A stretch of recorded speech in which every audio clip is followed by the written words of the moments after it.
बुजुर्गान मिल्लत, मेरी इज़्ज़तदार माँ और बहनों, शहनशीन व तशरीफ फरमा उत्तर प्रदेश के मजलिस इत्तेहादुल मुस्लिमीन के सदर मोहतरम जनाब शौकत साहब, जिला सदर मोहतरम जनाब गुफरान नूर साहब, जनाब मोहम्मद इमरान बॉबी साहब, हमारे नौजवान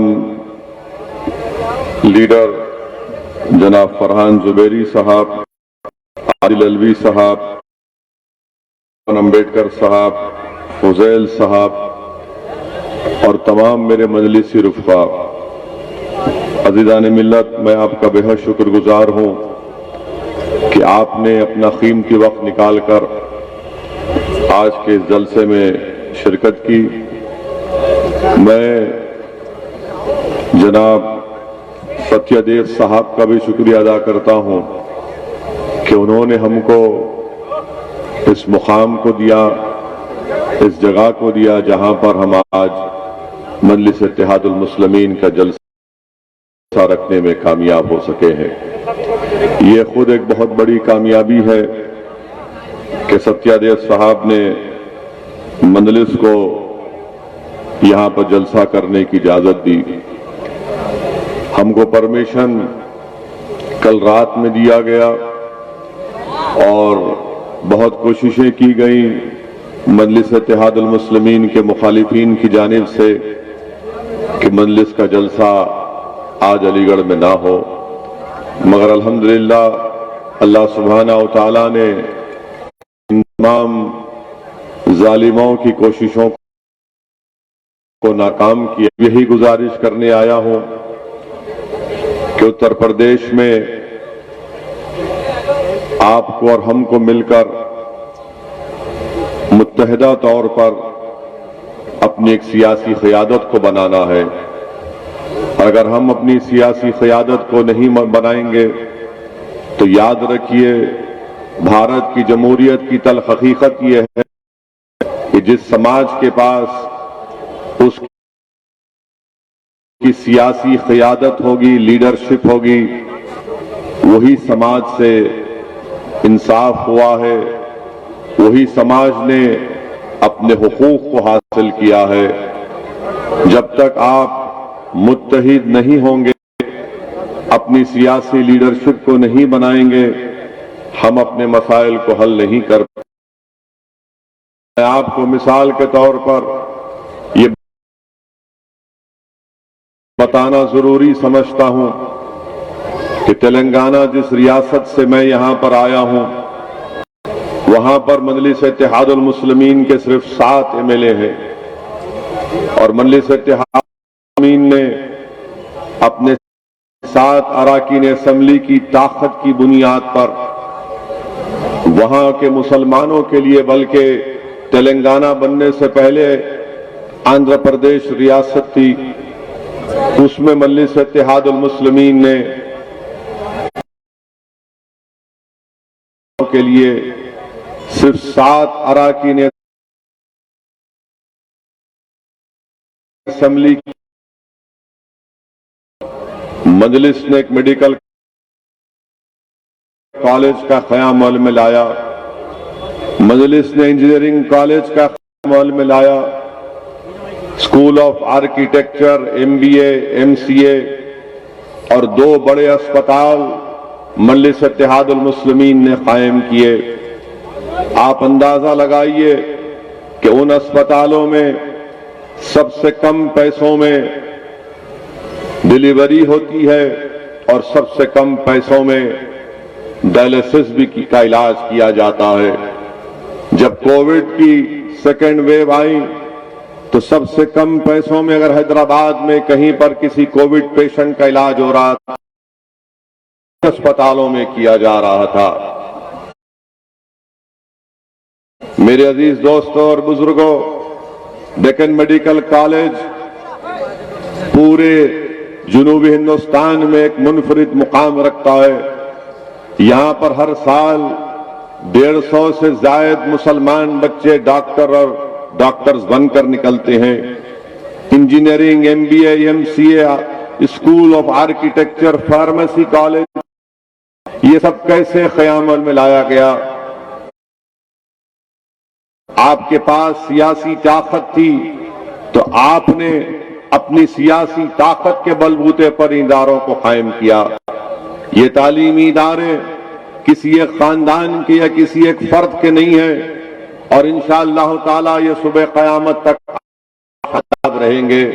ये कौम और मिल्लत का एक असासा है जो हमारे बुजुर्गों ने अपनी मेहनत और अपनी कुर्बानी और आवाम ने अपने सियासी शऊर जब उनमें बेदार हुआ तो उन्होंने इन तालीमी इदारों को। मेरे अजीज दोस्तों और बुजुर्गों, मैं आपको बताना जरूरी समझता हूं कि CAA कानून जो पार्लियामेंट में बीजेपी की हुकूमत ने एक जालिमाना तौर पर अपनी ताकत की बुनियाद पर एक गैर दस्तूरी कानून को बिल लाकर कानून बनाया। तेलंगाना की असेंबली में हमने वहां की हुकूमत के सामने इस बात का मुतालबा किया और CAA कानून के खिलाफ तेलंगाना की असेंबली में बाज़ाब्ता एक करारदाद, रेजोल्यूशन पास की गई जिसमें हुकूमत ने अवाम से वादा किया, तेलंगाना की हुकूमत ने, कि हम तेलंगाना में सेंसस करेंगे, NPR NRC नहीं करेंगे। रेजोल्यूशन जब बनाया जा रहा था तो मंजलिस से कहा गया हुकूमत की तरफ से कि आप अपने तरफ से तजवीज पेश कीजिए। रेजोल्यूशन बनाकर हमने हुकूमत को दिया। हुकूमत ने उसमें थोड़ी बहुत तरमीम की और पूरी तेलंगाना की असेंबली में इस रेजोल्यूशन को पास किया गया। कोई कह सकता है कि मंजलिस के 7 MLA थे तो मंजलिस ने तेलंगाना की असेंबली में CAA कानून के खिलाफ रेजोल्यूशन को पास किया। मगर मेरे अजीज दोस्तों और बुजुर्गों, हैदराबाद की बल्दिया में मंजलिस के 44 अराकीन म्युनिसिपल कॉरपोरेशन था,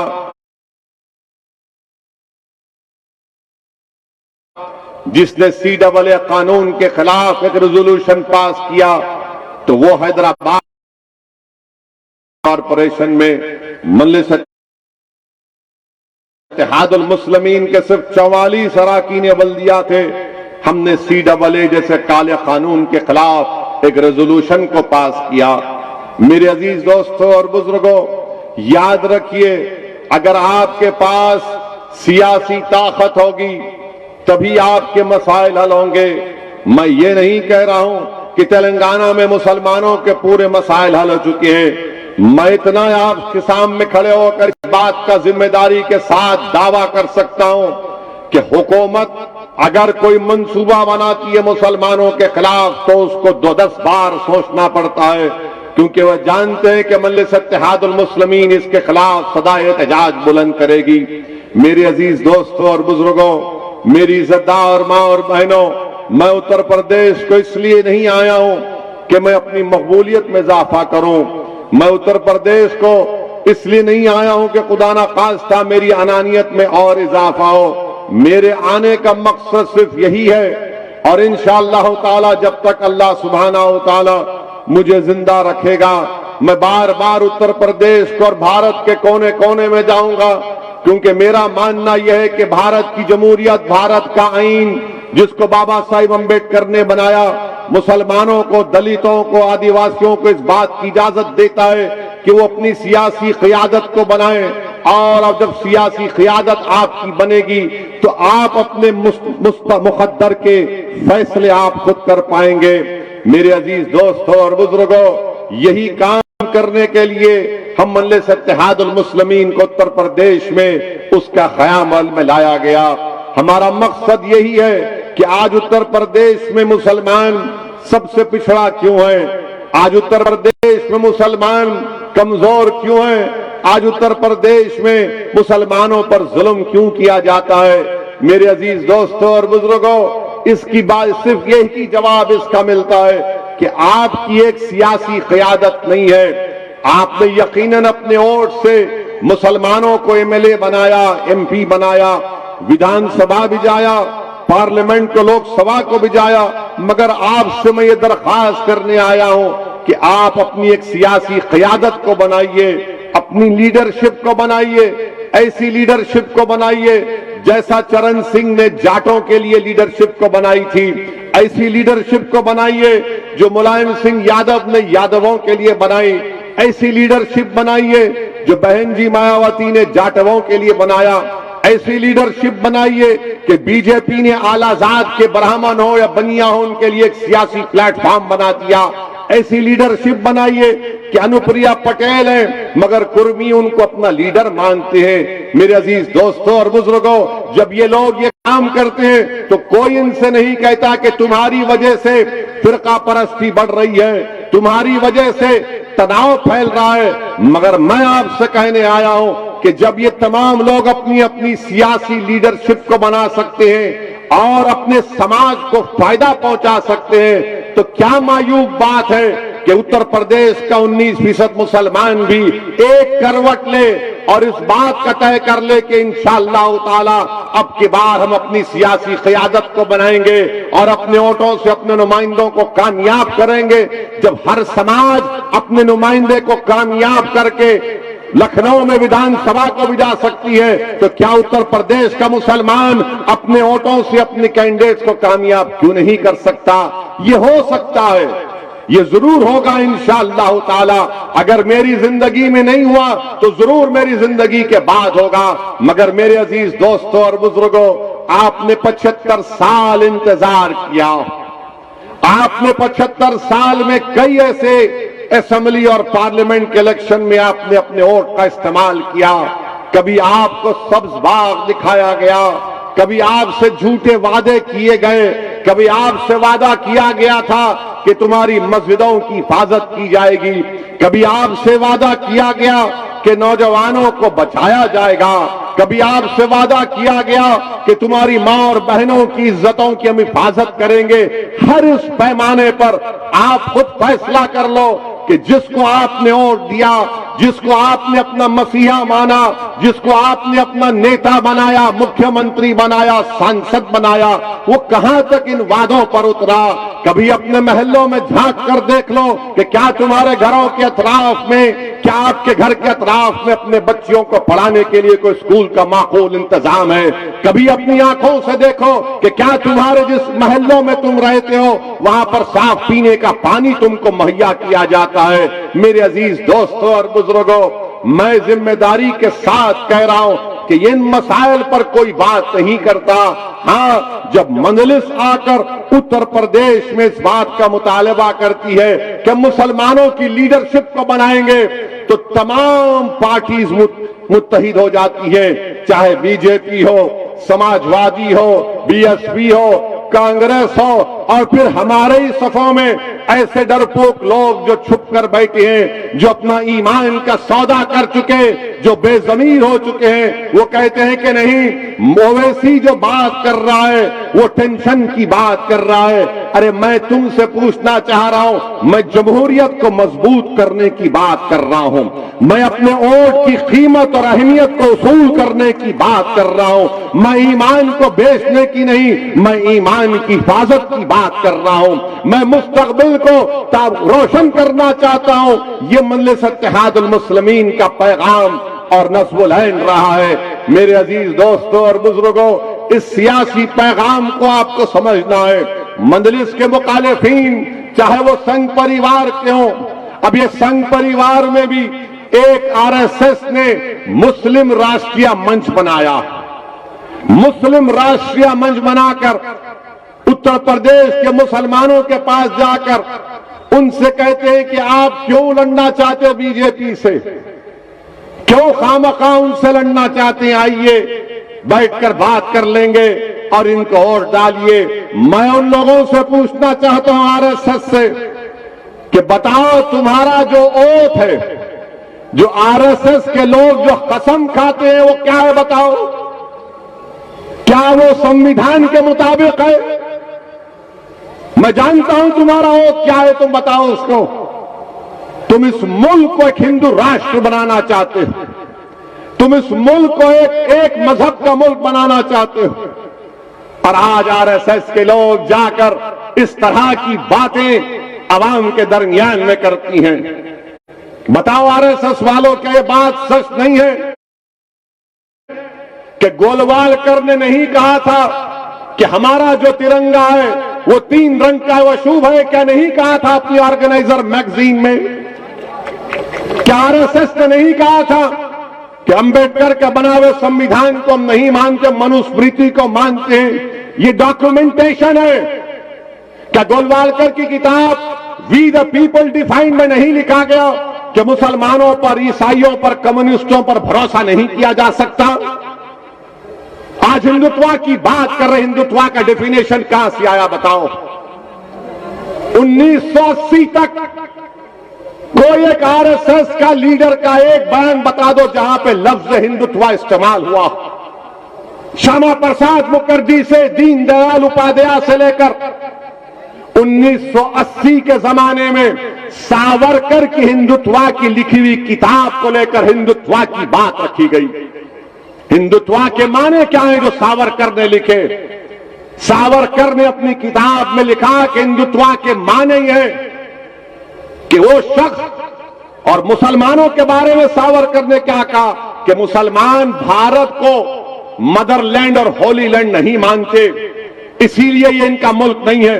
ये हिंदुत्व के माने सावरकर ने अपनी किताब में लिखे। और ये लोग बात करते हैं कि सुप्रीम कोर्ट के चीफ जस्टिस जे.एस. वर्मा ने यह बात कही। Justice JS. वर्मा ने सावरकर की किताब का हवाला नहीं दिया, मैं दे रहा हूं, पूछो इस पर इनकार कर सकते क्या तुम? मेरे अजीज दोस्तों और बुजुर्गों, ये बात हम सामने रखते हैं तो हम पर तनकीद शुरू हो जाती है, हम पर इल्जामात की बौछार शुरू हो जाती है। मैं हिंदुस्तान के, भारत के नेशनलिज्म को मानता हूं। वो भारत के नेशनलिज्म में तमाम लोग शामिल हैं, जिसको अंग्रेजी का वर्ड है वो इंक्लूसिव है। इंक्लूसिव है, ये नेशनलिज्म होना चाहिए। बल्कि मुझे याद आ रहा है कि मोहम्मद अली जौहर रहमतुल्लाह अलैह से जब पूछा गया बरतानिया में, अंग्रेजी में पूछा गया कि मोहम्मद अली जौहर तुम नेशनलिस्ट हो क्या? तो मोहम्मद अली जौहर ने कहा था कि मैं नेशनलिस्ट नहीं हूं, मैं सुपर नेशनलिस्ट हूं। हम मुसलमान सुपर नेशनलिस्ट हैं, मगर हम इंडियन नेशनलिज्म को मानते हैं। क्या कहा था नरेंद्र मोदी ने? हिंदू नेशनलिज्म की बात इंटरव्यू में नरेंद्र मोदी ने कही थी 2014 में। आपने नेशनलिज्म को भी तोड़ दिया। मेरे अजीज दोस्तों और बुजुर्गों, हद तो यह हो गई कि एक मोहतरमा को हमारा हाईएस्ट सिविलियन अवार्ड दिया गया। वो मोहतरमा टीवी के इंटरव्यू में कहती हैं कि देश को आजादी 2014 में मिली, 2014 में मिली। मैंने थालियां मारने के लिए नहीं, सोचने बता रहा हूं। देखो आप, अगर वो बात मुसलमान कहता तो अब तक उस पर यूएपीए लग जाता। अगर वो बात मुसलमान कहता तो यूएपीए लग जाता। उसको जेल में डालने से पहले पुलिस स्टेशन में ले जाकर उसके घुटने के बाजू हजरत पुलिस एक छोटी सी गोली मारती उसको और बोलते तूने गद्दारी की। मगर वो रानी है, आप महाराजा हैं, कोई कुछ नहीं करता। वो क्वीन है और आप कोई किंग है, आप कुछ नहीं करते। क्यों नहीं करते? अगर हमारे मुंह से अगर गलती से भी निकल जाता, किसी ने इंडिया पाकिस्तान के मैच में कुछ लिख दिया गलती से, तो बाबा ने कहा गद्दारी का इल्जाम लगा के जेल में भिजा दिया जाएगा। बोलो बाबा। मैं उत्तर प्रदेश के मुख्यमंत्री से पूछ रहा हूं, मैं देश के प्रधानमंत्री नरेंद्र मोदी से पूछ रहा हूं, क्या देश 47 में आजाद हुआ या 2014 में आजाद हुआ? बताओ। और अगर यह गलत है तो क्या देश के प्रधानमंत्री और उत्तर प्रदेश के मुख्यमंत्री गद्दारी का इल्जाम लगाएंगे सेडेशन का? क्या सेडेशन सिर्फ मुसलमानों के लिए? क्या सेडेशन सिर्फ नौजवान तालिब इल्म और तुलबा के लिए? क्या सेडेशन किसके लिए फिर? और फिर इससे बढ़कर बात यह कि यह संविधान के खिलाफ है। कैसे खिलाफ है? भारत के संविधान में एक फंडामेंटल राइट्स है, हुकूक है और एक ड्यूटीज है। नरेंद्र मोदी बार बार बोलते हैं ड्यूटीज, अपना ड्यूटी निभाओ। नरेंद्र मोदी जी, पार्लियामेंट में बल्कि संविधान में लिखा है कि इस बात को हमको तालीम दी जा रही है संविधान के जरिए कि हर भारत के रहने वाले के लिए, नागरिक के लिए जरूरी है कि वो मुजाहिदीन आजादी की इज्जत करें। डायरेक्टिव प्रिंसिपल्स में लिखा गया। बताओ तुम क्यों खामोश हो? खाली एक बयान आ गया बीजेपी से कि इस बयान से हम नहीं मानते। नहीं मानते तो फिर हम जब बोलते हैं तो हम पर मुकदमा क्यों? हमको भी कहो कि तुम्हारी बात को नहीं मानते, मगर तुम जो चाहे मन गढ़ंत बातें अनाप शनाप बकते रहोगे। अगर हम इज़हारे ख्याल करेंगे, हमारी राय तुमसे मुख्तलिफ होगी, तुमको पसंद नहीं आएगी तो जेल मेरा मुकद्दर या गोली मेरा मुकद्दर बना दिया जाता है। ये कौन सा इंसाफ है? कल हम सुन रहे थे मीडिया के दोस्त बात किए कि देश के वजीर दाखिला अमित शाह ने अपने आजमगढ़ की तकरीर में जैम का जिक्र किया। हमसे पूछा गया जैम, हमने कहा हम तो टोस्ट पर जैम लगा के खा लेते। तो कौन से जैम की बात कर रहे हैं? हर बात में आजम खान। अरे क्या अमित शाह साहब बगैर मुसलमान का नाम लिए रात में नींद नहीं आती क्या आपको? आपके पेट में इतना दर्द क्यों होता मुसलमान के नाम से? आप तो भारत के होम मिनिस्टर हैं ना, कि जैम में लगा दिया, आजम को ला, मुख्तार को ला लिया।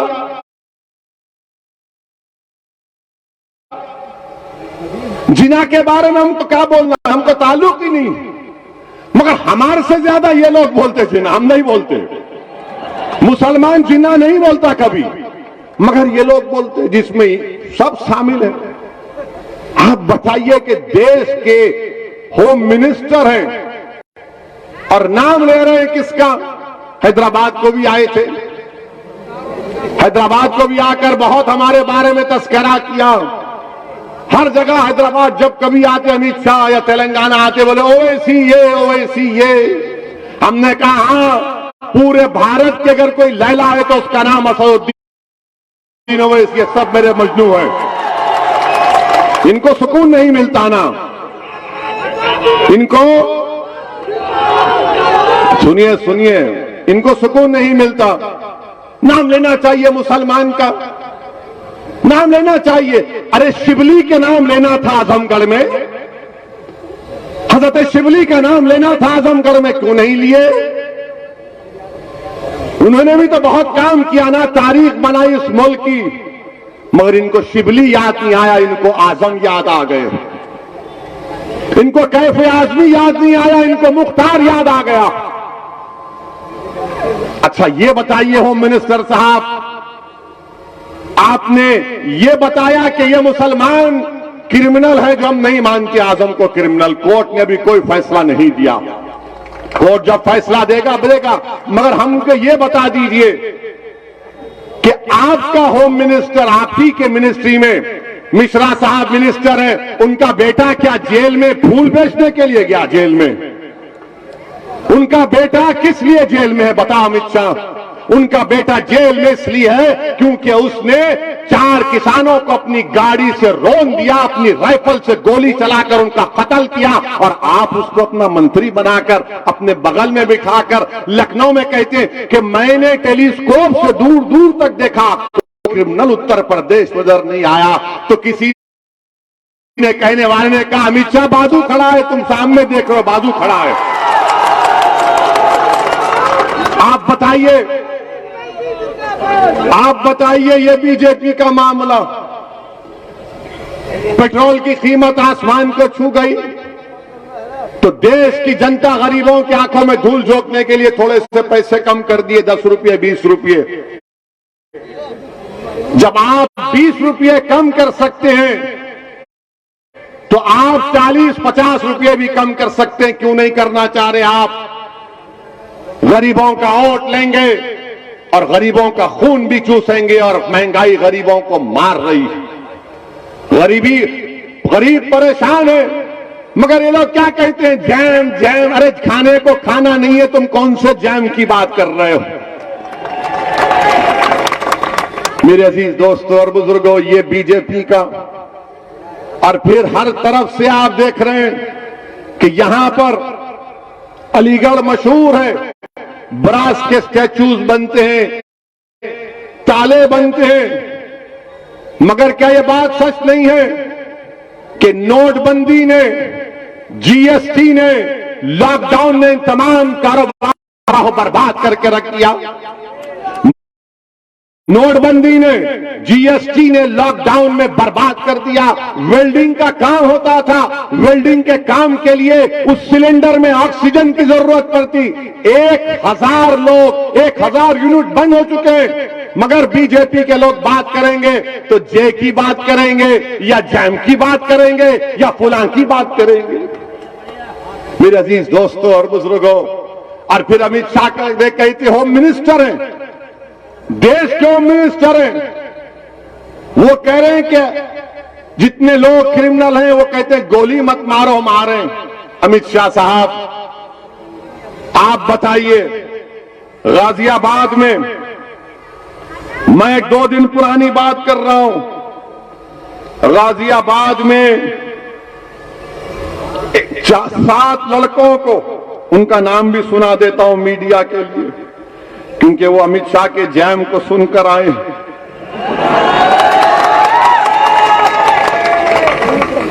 गाजियाबाद लोनी में मुस्तकीम, सलमान, मोनू, इंतजार, आरिफ, नाजीम और बोलो, इनको गाजियाबाद के स्टेशन इंचार्ज राजेंद्र त्यागी ने और वहां के इंस्पेक्टर ने ले जाकर इनके घुटनों के पास गोली मारी, छोटी सी, बड़ी नहीं, छोटी सी गोली मारी, और कहा कि लोग गाय की स्मगलिंग कर रहे थे, गाय की। उसके बाद मीडिया के लोगों ने, मैं सलाम करता हूं उस मीडिया के जिम्मेदार को, उसने जाकर जहां पर कहा कि ये वेयर हाउस है, यहां पर ये जानवर को लाते थे, गाय को लाकर उसको काटते थे, स्मगलिंग करते थे। उसने जाकर पूछा बाजू वालों से कि क्या यहां पर जानवर आता था? तो उसने कहा नहीं, ये तो स्क्रैप बेचने का जगह है। जब सबने कह दिया कि कुछ नहीं आता था, ये तो स्क्रैप बेचने की जगह है, माने जहां पे इनकाउंटर हुआ वहां पर बाजू, तो फौरन योगी आदित्यनाथ की सरकार ने क्या किया? राजेंद्र त्यागी का ट्रांसफर कर दिया, राजेंद्र त्यागी का ट्रांसफर कर दिया, इंस्पेक्टर का ट्रांसफर कर दिया। और अमित शाह बोल रहे हैं कि गोली मारते हैं। ये गोली मार रहे हैं आप, ये गोली मार रहे हैं आप मुसलमानों को, जहां पर कोई गाय की स्मगलिंग नहीं, आपने सिर्फ मार दिए। और मैं उन पुलिस वालों से कह रहा हूं, याद रखो, याद रखो, हमेशा बीजेपी इख्तिदार पर नहीं रहेगी, याद रखो, याद रखो मेरी इस बात को। अगर तुम यकीन नहीं कर रहे तो मणिपुर का एक केस सुप्रीम कोर्ट में चल रहा है। मणिपुर की पुलिस ने 70 लोगों का इनकाउंटर किया, आज वो केस चल रहा है बरसों के बाद, और हम नहीं भूलेंगे, हम कभी नहीं भूलेंगे कि 21 को याद रखो। कोई नहीं, कोई जुल्म को नहीं भूला जाएगा। समाजवादी लोग के लोग भूल सकते, हम नहीं भूलते। ना हम दोस्तों को भूलते हैं, ना जालिम के जुल्म को भूलते, और इंसाफ के लिए लड़ते रहेंगे, याद रखो। आज तुम एक हुकूमत के दबाव में आकर गोलियां चला रहे हो, याद रखो, एक एक गोली का इंशाअल्लाह अल्लाह भी हिसाब लेगा और कोर्ट भी लेगा। आप बताइए क्या है ये? वेयरहाउस के बाजू दुकानें, कह रहा है कहां की गाय, कहां की स्मगलिंग? तो आपने रातों रात उनको ट्रांसफर कर दिया। अमित शाह जिक्र करते हैं आजम का, हम पूछना चाहते हैं अमित शाह, आपने अल्ताफ का क्यों जिक्र नहीं किया? यही कासगंज का अल्ताफ, जिसको इल्जाम था कि कोई बच्ची को लेकर भागा, अल्ताफ को लाया गया पुलिस स्टेशन में और दुनिया को बताया गया कि 2.5 फीट की नल की टूटी से अल्ताफ ने खुदकुशी कर ली। अगर कोई पुलिस का कासगंज का जो सस्पेंड हुआ है, अगर वो मुझे ले जाकर उस बैतुल खला में टॉयलेट में अपने गले में रस्सी डालकर मुझे बताएगा कि इससे आदमी मर सकता है और वो अगर मरने के करीब आएगा तो मैं खुद रस्सी निकाल लूंगा उसके गले से, बताओ हमको, बताओ हमको। 2.5 फीट की टूटी को कोई खुदकुशी कर सकता है और अल्ताफ की जान ले ली गई। वो कासगंज के जिन पुलिस के ओहदेदारों को सस्पेंड किया गया वो नाकाफी है, उनको अरेस्ट होना चाहिए, 302 का मुकदमा लगना चाहिए, 302 का मुकदमा लगना चाहिए, मर्डर का चार्ज लगना चाहिए, उनको जेल को भिजाना चाहिए, मगर नहीं करेंगे क्योंकि मरने वाले का नाम अल्ताफ था, मरने वाले का नाम अल्ताफ था। अगर मरने वाले का नाम गुप्ता होता या आलाजाद का होता तो पुलिस भी सस्पेंड, पुलिस भी गिरफ्तार, मुख्यमंत्री पहुंच जाते उसके घर को, मगर मरने वाला मुसलमान है, इसलिए खाली सस्पेंशन पर बात या ट्रांसफर पर बात खत्म हो जाती है। मेरे अजीज दोस्तों और बुजुर्गों, तरफे तमाशा ये है कि 2:30 बजे अल्ताफ की मौत होती है और 4 बजे 1.5 घंटे के बाद कासगंज की बहादुर पुलिस योगी आदित्यनाथ की गवर्नमेंट में 2:30 बजे अल्ताफ की मौत और 4 बजे अल्ताफ के खिलाफ उल्टा FIR किया जाता है। और अल्ताफ की मौत कौन की FIR में क्या लिखते हैं कि नामालूम पुलिस वालों ने, नामालूम पुलिस वालों ने अल्ताफ को मार दिया। अच्छा, ये क्या आसमान से आए थे कि अल्ताफ को खुदकुशी देकर उड़ के चले गए, या नागपुर से आए थे, कहां से आए थे नामालूम, अंग्रेजी में कहा अनडिस्क्लोज्ड, अननोन पीपल। वाह बाबा, क्या सरकार चला रहे आप। ये मजाक, एक इंसान के एक बाप को अपने बेटे से महरूम कर दिया गया और बाप से खाली पेपर पर अंगूठा ले लिया गया और लिख दिया गया कि इसका बाप तो खुश है हमसे। हाँ, जिस तरह देश की जनता योगी और मोदी से खुश है, सब खुश है, फिर सबको आप अंगूठे पे दबा दो और ले लो, मगर एक बाप ने तो अपने बेटे को खोया है ना। और याद रखो, जो लोग जुल्म करते हैं, अगर मैं भी जुल्म करता हूं तो मुझे अल्लाह कभी नहीं माफ करेगा। अल्लाह सुब्हानहू व तआला जालिम के जुल्म को कभी नहीं बर्दाश्त करता। और एक मजलूम की आंख में जब आंसू आते हैं तो अल्लाह की रहमत जोश में आ जाती है। तुमने एक बाप से उसका बेटा छीना, इंशाअल्लाह ताला अल्लाह इंसाफ करेगा। अल्लाह की लाठी में देर है, अल्लाह की लाठी में आवाज है, याद रखो। तुमको मालूम भी नहीं होगा, तुमको मालूम भी नहीं होगा जिन्होंने अल्ताफ को मारा, जो जुल्म कर रहे हैं, चाहे किसी मजहब के हो, डरो अल्लाह से, डरो कुदरत के निजाम से।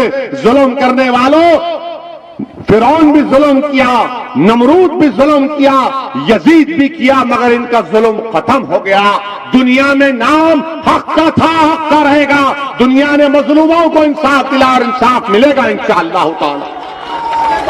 मेरे अजीज दोस्तों और बुजुर्गों, और फिर आप ये भी देखते हैं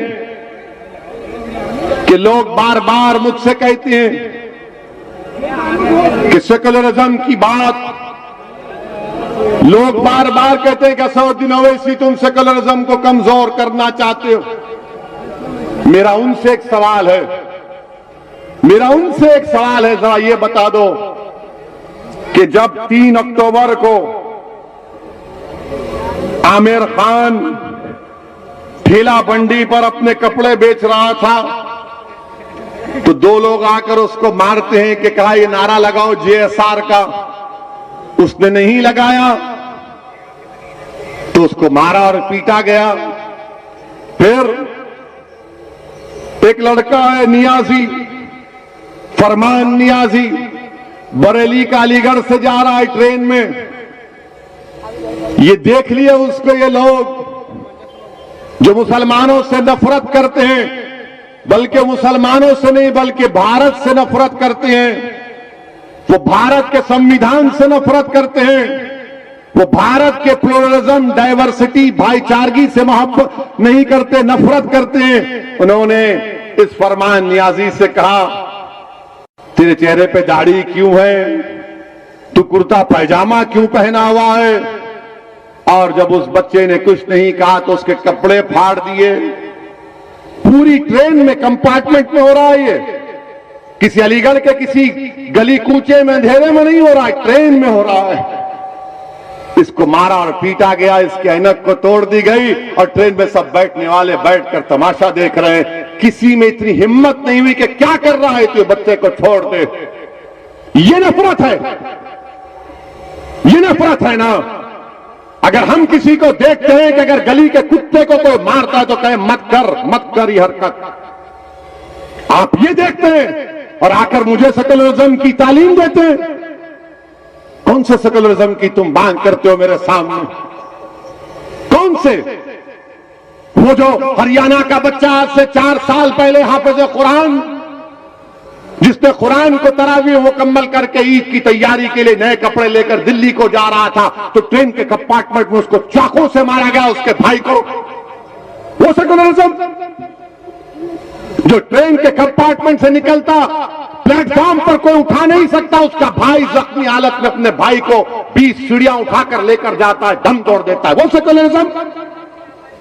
इसके बाद भी अगर मैं इसलिए कह रहा हूं, आपको कह रहा हूं, मैं मुखातिब भारत के मुसलमानों से हूं, मैं मुखातिब कोई सेकुलर पार्टी या बीजेपी आरएसएस से नहीं हूं, मैं मुखातिब आपसे हूं।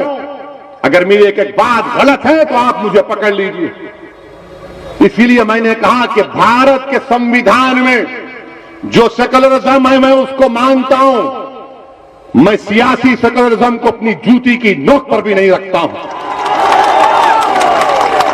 भारत का सेकुलरिज्म संविधान का अलग है, जो हमारे मुजाहिदीन आजादी ने ख्वाब देखा था, जो वो खुद उस पर अमल करते थे, मगर ये सियासी पॉलिटिकल सेकुलरिज्म धोखे के लिए इस्तेमाल होता है।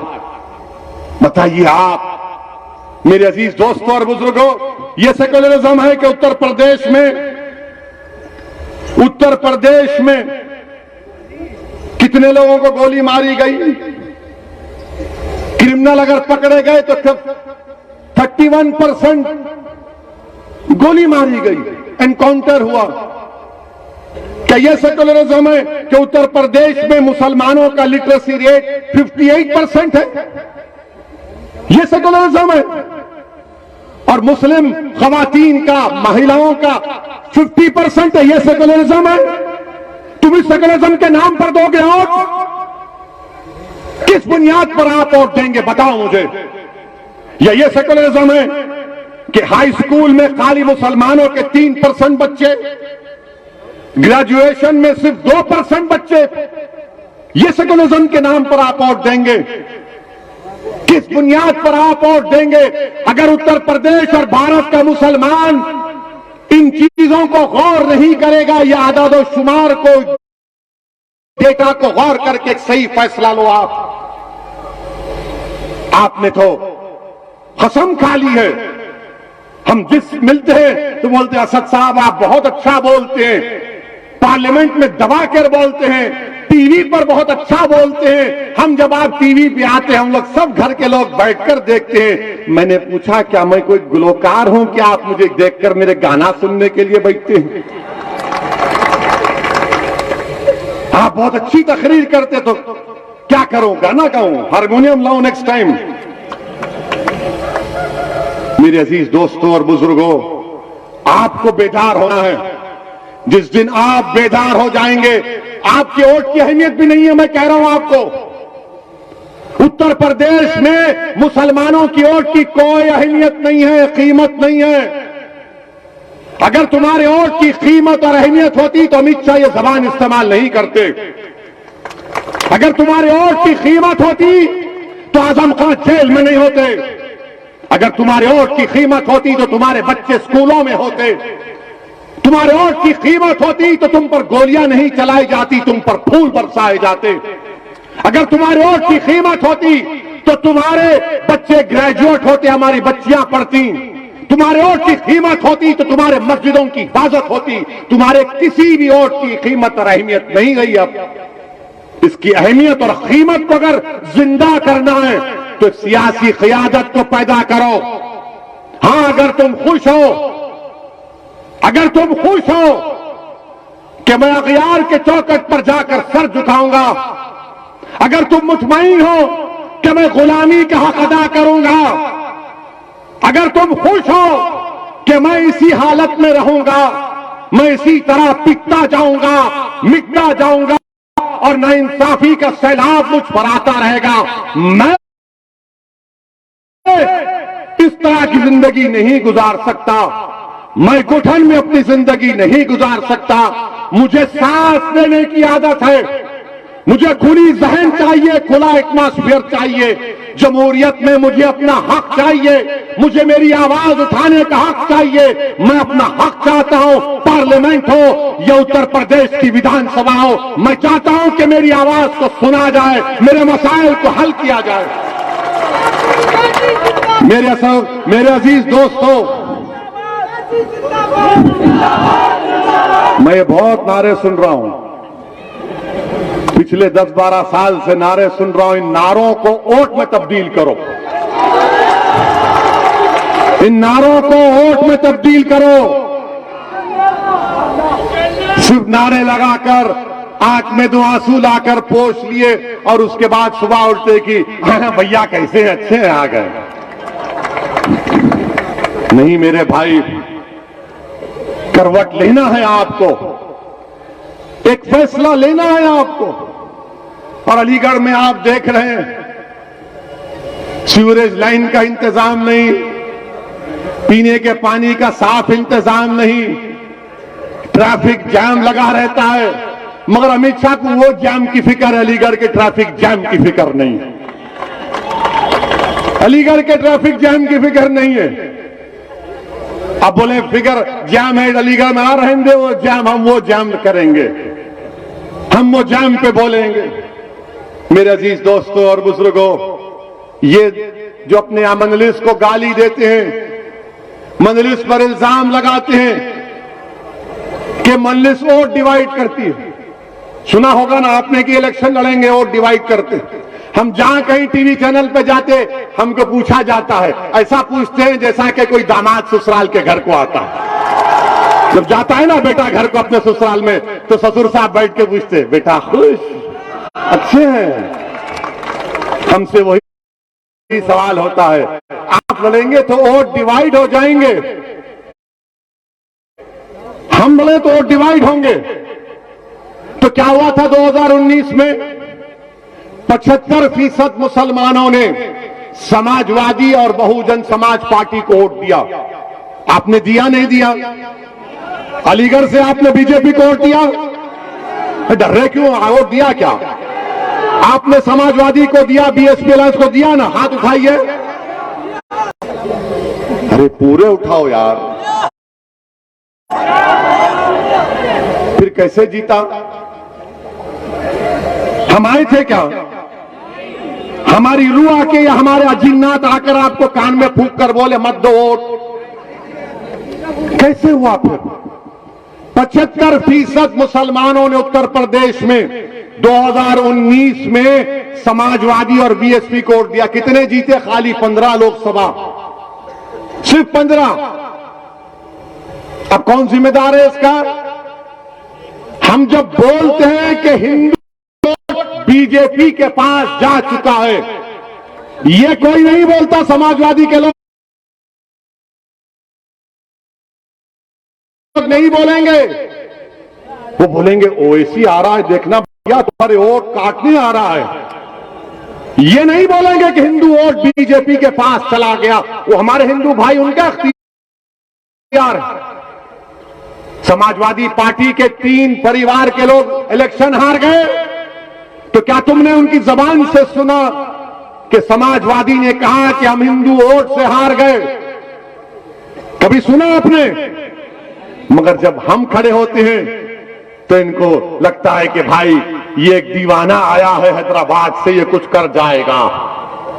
अगर तुम अच्छे होते तो मैं आता ही नहीं उत्तर प्रदेश को। तुम अगर नाइंसाफी नहीं करते तो हम आते ही नहीं थे। हम तो हैदराबाद के उन्हीं चबूतरों पर बैठकर ईरानी चाय पीकर खुश रहते थे। मगर तुमने हमको बुलाया है, तुम्हारे जुल्म ने, तुम्हारी नाइंसाफी ने हमको बुलाया है। और इंशाअल्लाह ताला जब अल्लाह के जात पर तवक्कल करके हमने कदम और फैसला लिया है तो अब पीछे हटने का सवाल नहीं। उत्तर प्रदेश नहीं, पूरे भारत में जाएंगे।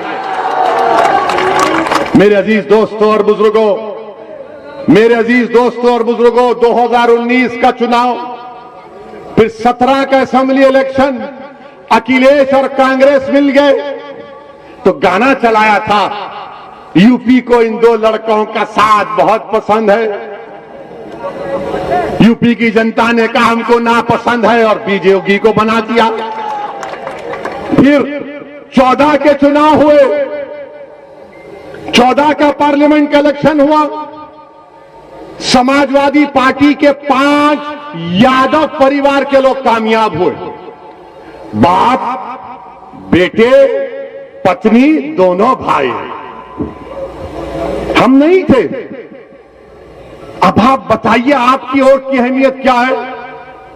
जिस दिन आप मजलिस को वोट देना शुरू कर देंगे, जिस दिन आप मजलिस के उम्मीदवारों को कामयाब करना शुरू कर देंगे, याद रखो ये जो गुरूर और तकब्बुर के महल जो बने हुए हैं ना, इनकी बुनियादों को हिला के रख देंगे इंशाअल्लाह ताला।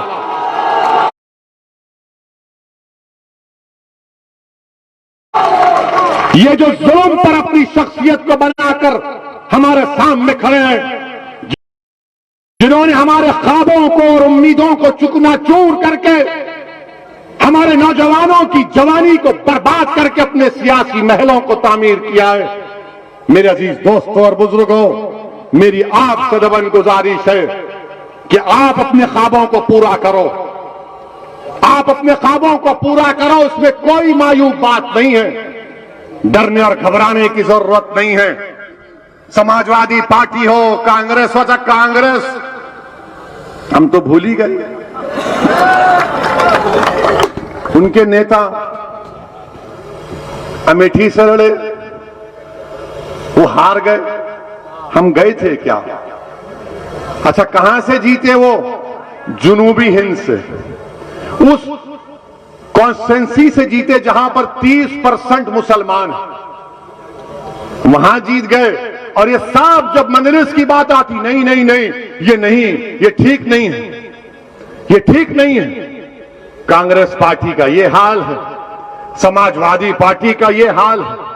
मगर सब के सब चौधरी बने हुए सेकुलरिज्म के, और सब ये समझते हैं कि मुसलमान कहां जाएगा हमको छोड़कर, मुसलमान कहां जाएगा हमको छोड़कर। मेरे अजीज दोस्तों और बुजुर्गों, मैं आपको ये नहीं कह रहा हूं कि उनको छोड़कर मुझे अपना लो। मैं आपसे कह रहा हूं कि अपने आप को अपना लो, अपने आप को अपना लो, अपने बारे में सोचो। अब याद रखो मेरी इस बात को, ये जो फिरका परस्ती, ये फैशिज्म, ये मुसलमानों से नफरत की जो अंधेरे की रात है, ये रात लंबी रहने वाली है। उत्तर प्रदेश के अजीज लोगों, याद रखो, ये रात लंबी रहने वाली है। अगर तुम ये उम्मीद लगाकर बैठे हो कि इस अंधेरी रात में कोई सेकुलर पार्टी का आदमी चिराग लेकर आएगा, नहीं लेकर आएगा। इस अंधेरी रात में अगर तुम ये गलत सोच रहे हो कि कोई क्षमा जलाकर मेरे घर को आएगा, नहीं, तुमको इस अंधेरे में अपनी क्षमा को जलाना पड़ेगा, को तुमको छांटना पड़ेगा। इस अंधेरे में तुमको एक ताकत बन के उभरना पड़ेगा, और वो अंधेरे का तेल तुम्हारा इत्तेहाद होगा, तुम्हारे आंसू होंगे, तुम्हारी ताकत होगी, और होगी इंशाअल्लाह ताला। मेरे अजीज दोस्तों और बुजुर्गों, मैं अपने बुजुर्गों से अपील कर रहा हूं कि आपने अपनी जवानी को इन तमाम नाम निहाद सेकुलर पार्टियों पर कुर्बान कर दिया।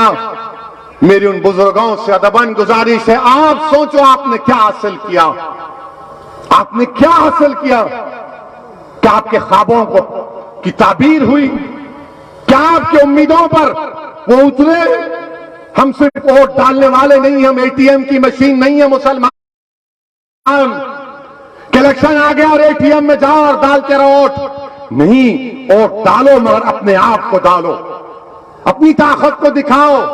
तुम्हारी ताकत तुम कैसे दिखाओगे? आज यूएपीए का कानून बन गया, कांग्रेस और समाजवादी ने साथ दिया। मेरे अजीज दोस्तों और बुजुर्गों, मेरी आपसे गुजारिश है कि एक जरूर इस बात पर गौर करिए कि महाराष्ट्र में जो तशद्दुद हुआ वो नहीं होना चाहिए था। मैं तशद्दुद के खिलाफ हूं और रहूंगा।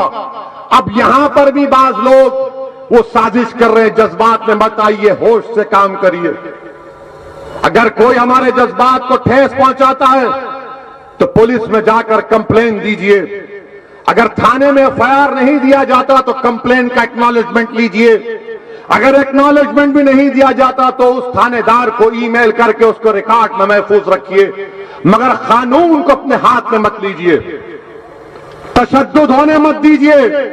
अपने आप को बचाओ, हम अपने बच्चों को बचाएंगे, उनको लीडर बनाएंगे, उनको कायद बनाएंगे। और हमारी कोशिश और ख्वाहिश यही है कि उत्तर प्रदेश में आपकी एक सियासी ताकत बने। मैं यही गुजारिश करने आपसे आया हूं और मैं आपसे वादा करके जा रहा हूं, मैं आपसे वादा करके जा रहा हूं कि इंशाअल्लाह ताला मेरी ये दीवानगी, मेरे ये अल्फाज, मेरी ये जबान जब तक अल्लाह जिंदा रखेगा मैं आता रहूंगा और उत्तर प्रदेश में आपकी क़ियादत अल्लाह के फजल से मनाएंगे। अस्सलाम वालेकुम व रहमतुल्लाहि व बरकातहू। जर्मनटन हॉस्पिटल ऑर्थोपेडिक से मुताल्लिक हर मरीज यहाँ शिफायाब। इनाम याफ्ता doctor Mir Jawad Jar Khan, senior orthopaedic surgeon, advance operation theatre, ICU, digital X ray, laboratory, physiotherapy, pharmacy, sharing और प्राइवेट रूम्स, लेडी डॉक्टर्स और डॉक्टर अर्जुमन सुल्ताना गैनाकोलॉजिस्ट की खिदमात हासिल। वाजिबी फीस और मुकम्मल सहूलियात से हजारों मुतमईन। एम्बुलेंस से आरास्ता Germanten orthopaedic hospital, pillar number 150, Attapur, Hyderabad. New sun city developers की एक और पेशकश। जहांगीर पीर दरगाह के दामन में आबादी के बीचों बीच तमाम सहूलतों से आरास्ता। एयरपोर्ट से सिर्फ 20 मिनट ड्राइव पर एलबी प्रसाद आई हॉस्पिटल और नाटको फार्मा के करीब। Commercial and residential plots, 121 square yards plots, easy instalment, gram panchayat approve layout, conversion land, 100% vastu, spot registration, clear title, 10 year security, water, electricity, 25 से 30 feet road, school, transport facility, gated community. घर बनता है इरादों से और आपकी इरादों को पूरा करे न्यू सन सिटी डेवलपर्स। तो जल्दी आइए और अपना प्लॉट बुक करवाइए। New sun city developers, opposite choice function hall, Chandrayangutta, Badlaguda, Hyderabad. Contact number 9848187780 और 6303710882। रियल एस्टेट की दुनिया में पहली बार डायमंड कंस्ट्रक्शंस एंड डेवलपर्स की फखरिया पेशकश। 100 स्क्वायर यार्ड्स की खरीदारी पर रजिस्ट्री मुफ्त पाएं। ये पेशकश महदूद है। जेपी डायमंड हिल्स फेज 1 की शानदार कामयाबी के बाद डायमंड कंस्ट्रक्शंस एंड डेवलपर्स के चेयरमैन हाफिज मोहम्मद जाफर की एक और मायनाज पेशकश। फेज 2 और phase 3 100 square yards plot 4 lakh और 5 लाख में दस्तयाब है। जहांगीर पीर दरगाह के दामन में मुकाबिले रिहाइश आबादी से मुतस्सिल electricity, water, BT roads, park, footpath, RTC bus, शजरकारी और मस्जिद की सहूलियत के साथ ग्राम panchayat approved layout, clear title, spot registration, gated community, Kothur mandal, Shamshabad airport से महज 25 मिनट की दूरी पर। बुकिंग जारी है। जल्द अज जल्द रब्त पैदा करें। Diamond constructions and developers, Mir Alam tank, Ansari road, Hyderabad. अगर आपने हमारे चैनल को अभी तक सब्सक्राइब नहीं किया है तो यहाँ पर रेड कलर का सब्सक्राइब बटन दिख रहा है, उसे क्लिक करें और हमारे चैनल को सब्सक्राइब कीजिए और साथ ही साथ बेल आइकन को भी क्लिक कीजिए, जिससे आपको ताज़ा अपडेट मिलती रहे।